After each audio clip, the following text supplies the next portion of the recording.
Silent scan. Underground grid connected. Please insert your passkey. Passkey accepted. Downloading payload. Upcycled, Part 1. Experiences have a way of changing people. Sometimes they can uplift a person, motivate them to new heights. Other times, the experience is so devastating, it breaks them into pieces so small, the whole becomes unrecognizable. It seems to me the determining factor of the outcome is whether or not a person finds or loses themselves in the process. In my experience, the most profound wound is caused by the loss of self. I had never seen my brother smile like that before. A full smile with teeth and smile lines that lit up his blue eyes with so much joy, love, and happiness it brought tears to my eyes. He had always been the brooding type, who was more likely to be found with a frown shadowing his brow than so much as a grin on his face. It wasn't that he was an unhappy person, nor did he tend to lean towards melancholy. On the contrary, Hal was the kindest person anyone had ever met, and a rare listener that made anyone who spoke to him feel truly seen and heard. He had this intensity that came with his uncanny ability to be fully present in conversations. It was like a switch that he flicked on the moment anyone needed him. He would just turn, and those blue eyes would fall on you with unwavering attention and focus. He knew how to give people what they wanted, as well as what they needed, and he had gained a reputation in town for teaching those around him how to enjoy the simple pleasures in life. It was his extreme sensitivity that made him a gift to the lives of so many, and yet it was his sensitive nature that seemed to contribute to the many hours he would spend up in his head when he was alone. He'd made it a habit at a young age to sit with his feet propped up in a chair and an open book in his lap. For years and years, I thought he was just an avid reader. But eventually I found that was his way of remaining undisturbed without striking up worry for his well-being as he pondered and pondered away. He sat, sometimes for hours, in a stillness I grew to envy. I found him like that more times than I can count. Although I always wondered what he was thinking so intently about, I never drew up the courage to ask. There was something intimidating about a man with such deep intellect. I always got the impression that he might turn my entire world upside down just by posing a single question. I had no idea some questions were answered best without words. I knew he loved Sarah from the moment he laid eyes on her. We were taking a walk through town, enjoying one of the first warmer days of spring, when she walked by with an armful of flowers and a blue dress that was stained with dirt. Her brown hair had been a wild mess, and bits of soil clung to the edges of her hairline as if she had wiped her temple with the back of a garden hand. It had been the first and only time I hadn't had my brother's full and undivided attention. I'd asked his opinion on some everyday thing I can no longer remember, and the question had been, for the very first time, met with silence. I remember thinking he was simply contemplating an answer when I turned to find him preoccupied. "Hal?" I prompted, confused by this completely out-of-character response. He was so engrossed, not only was he paying me absolutely no mind, but he had stopped walking altogether, his gaze fixed. Coming to stand beside him, I looked to see what had his undivided attention, and it led my eyes to fix on Sarah. She continued on her way, oblivious to our staring, and disappeared through the glass door of a white brick building I had never been inside before. "Who is that?" he asked in utter fascination. I shrugged even though he wasn't looking at me. Like most places in Global Genesis, our town was small, so it never took long for word to spread about rare new arrivals. "I think her name is Sarah. She and her father are new in town. I think he works for Global..." But before I could finish my sentence, Hal was moving, beelining towards the little shop after her. "Hal? Hal!" Hal, I called, struggling to keep up with his long strides. Where are you? I bumped into someone and apologized before trotting to catch up with my older brother, who by now was only steps away from the door. I was about to protest when his hand shot forward and swung the glass door open. I fell silent as a bell chimed and we stepped inside. The shop smelled of fresh plants and damp soil. A maze of tables at all shapes and sizes was arranged about the room with a wide assortment of flowers and plants. Some were arranged in ornate bouquets, others were organized by group in little buckets and jars filled with water. Entire plants I had never seen before enamored me with their exotic colors, shapes, and shining leaves. Hal seemed just as stunned as I was, for he was standing with his mouth agape, his blue eyes scanning as they took in the unexpected view. "Hello," a bell of a voice said from the back of the room. The arrangement of flowers, pots, and plants at the front table was so thick it impaired our view. Hal remained silent and frozen. I nudged him with an elbow and mouthed for him to say hello. His eyes went wide and he shook his head. "Hello?" the voice said again, followed by the light sound of footfall. Hal blinked, as if just realizing where he was for the first time. His face contorted into panic as he grasped my hand and made to pull me towards the door. When I resisted, he shot a pleading look at me from over one shoulder. "Go say hi to her," I whispered.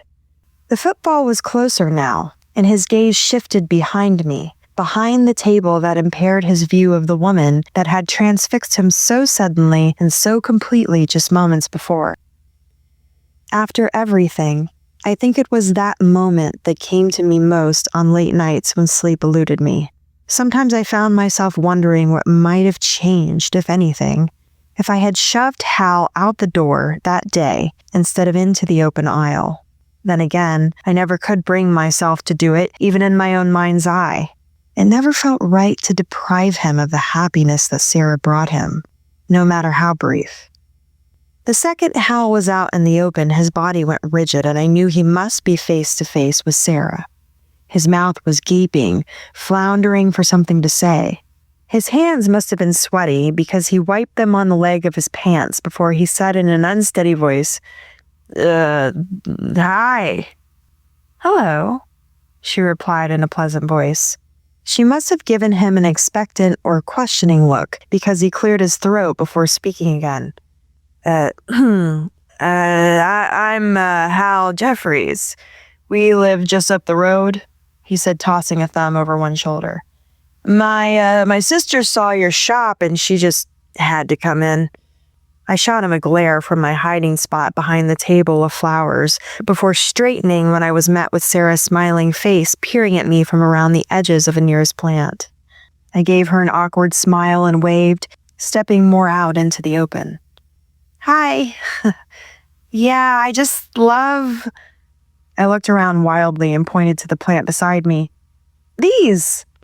Something about the look on Sarah's face told me she wasn't entirely convinced, but she smiled politely and played along. "Peace lilies. Great houseplants if you're looking for reliable flowers. Were you looking to buy one?" Hal and I spoke at the same time. The problem was, I said no, and he said yes. Sarah looked between us. She giggled quietly, and Hal gave her an embarrassed grin. "What my sister means to say is, we want one, but neither of us is very good with plants, I'm afraid." Sarah's kind eyes looked between us. She cocked her head. "Well, I could come by once a week for a bit. Teach you how to care for it," she offered, her gaze landing on Hal as the offer hung between them. That was the first time I saw it. That smile that was all teeth and smile lines, and filled my brother's eyes up with joy. "I'd like that. We would like that," he amended, gesturing between us. Sarah picked up the peace lily, shooting me a polite smile on her way, before turning to hand it over to my brother. He took it gently, cradling it in one of his strong arms as if it were a delicate antique, which it might as well have been. Surely that thing had to be expensive. I did my best not to shoot a dirty look at the side of his head. "How much do we owe you?" Hal asked, and I groaned inwardly. Sarah smiled up at him and shook her head. "This one is on the house." Hal shifted on his feet. "Take it, I insist.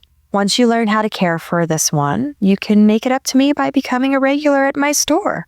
Her smile broadened, and Hal let loose a chuckle. It was joyful and carefree. They held each other's gazes for a long moment before he nodded once. "You got it," he finally replied quietly. "When can I expect you?" Sarah's fingers fiddled idly with the apron of her dress. "Tomorrow?" she asked. My brother smiled warmly at her and nodded once. "Tomorrow." My brother's cabin sat on the corner lot across from mine. The light and his expression stayed on his face for the entire walk back. All he said about the encounter was, "She sure is something, isn't she?" To which I just nodded. I didn't have the heart to say anything that might make him think I was poking fun. He seemed happy in a way I had never seen before. It was as if Sarah's presence had lit him up from the inside out. It was nice to see him so happy. I left Hal sitting in a chair on his front porch, staring at the peace lily he placed on the wooden railing. He sat there the rest of the day in that quiet, reverent way of his, a light grin tugging at the corners of his lip. He was still out there long after I returned home and late into the night. I checked on him one last time before bed, beginning to wonder if he would spend the whole night out there. But he was gone, the plant assumedly gone with him. The next day, my best friend Brandy came over. She and her husband were having trouble again. They had plans for starting a family, and like many other couples in town, they were encountering several obstacles in the way of conceiving. Looking to blow off some steam and focus on something else for a while, she had come over to enjoy some much-needed tea and girl time. We were sitting at my kitchen table when I suddenly got up to look out the window again. "Okay, that is the second time you have done that since I got here. What are you looking for?" she grilled, rising to look outside with me. I told her quickly about my brother's interaction yesterday with Sarah, and she stared at me with surprise. "Your brother, the most eligible bachelor in town, is in love with a woman he has never met?" she clarified in an excited tone. I nodded, grinning just as wide as she. Brandy hugged her arms to herself and quietly squealed while I shushed her. "Hush," I admonished. "I don't want to miss their interaction." We both ducked instinctively when Hal's door suddenly opened and he stepped out. He had clearly spent a lot of time getting ready for his date because he was wearing one of his best blue button-down shirts and his nice khaki pants. He had even freshly trimmed the stubble he already kept well manicured. Brandy let loose a low whistle. "Wow, your brother means business. He got himself all gussied up." I nodded, watching as he put the peace lily on the railing again and took a seat, looking effortlessly calm. It was only moments later when Sarah came walking up the path. She looked beautiful in a red flower print skirt, white blouse, and brown boots. She had a large bag slung over one shoulder and a tray of tiny plants in her hands. Brandy unlatched the window and I scowled at her. "What are you doing?" I whispered, and then wondered why I was whispering inside my own house. She giggled, holding a finger to her lips, and made for the window again. "What does it look like I'm snooping? We can't hear anything like this." I shook my head and relatched the window before she could slide it open. She thrust her lip out at me in a mock pout. "My brother deserves his privacy." Brandy's face sobered, but she nodded reluctantly. "Fine, I suppose you're right," she conceded. I grinned mischievously.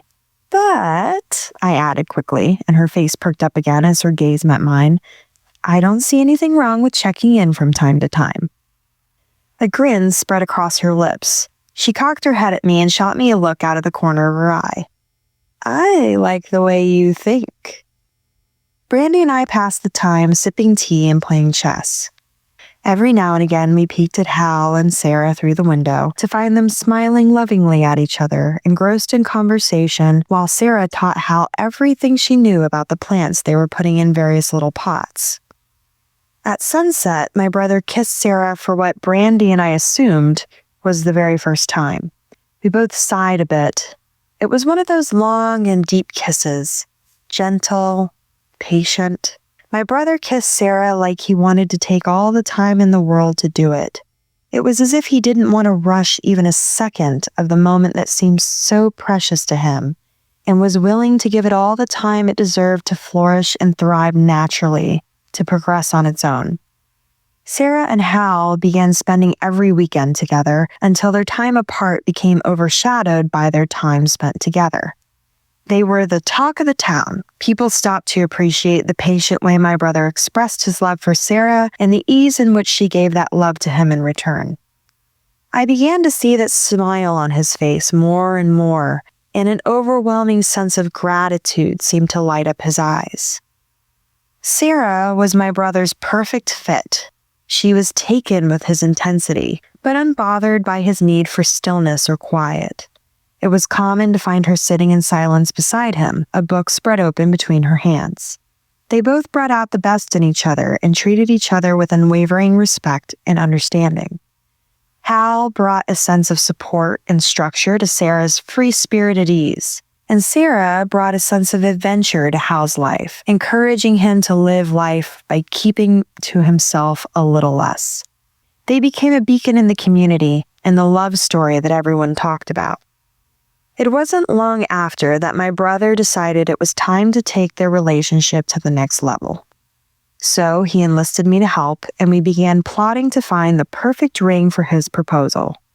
He settled on a simple but lovely gold band, dipping into the little savings he had to purchase it. When he popped the question, it was an immediate and resounding yes. The wedding was beautiful but simple. Of course, Sarah's love for plants meant there were stunning bouquets and an abundance of greenery for the ceremony, which were the fanciest items of the occasion. They got married down by the lake in their usual dress clothes and extended an open invitation to anyone who wanted to attend. Although Sarah's father, being a Global Genesis government employee, was less than thrilled with his daughter's choice to marry a simple man like my brother, he also couldn't deny the happiness my brother brought to Sarah's life. He gave his blessing and even gave a beautiful toast at the wedding. For 2 years, Hal and Sarah lived happy and healthy. Then Sarah began to complain about sharp and reoccurring headaches. It was a particularly hot summer, and although Hal expressed concerns, Sarah dismissed them with a promise to drink more water. Surely it was just a bit of dehydration. She was wrong. This is Blake C. Holloway. We hope you have enjoyed this production of Upcycled, Part 1 by Blake C. Holloway. This program was produced and directed by B. Holla Entertainment. Text copyright 2025 by Blake C. Holloway. Production copyright 2025 by B. Holla Entertainment. All rights reserved. This is a copyrighted work. Unauthorized copying or distribution is a crime. Transmission terminated.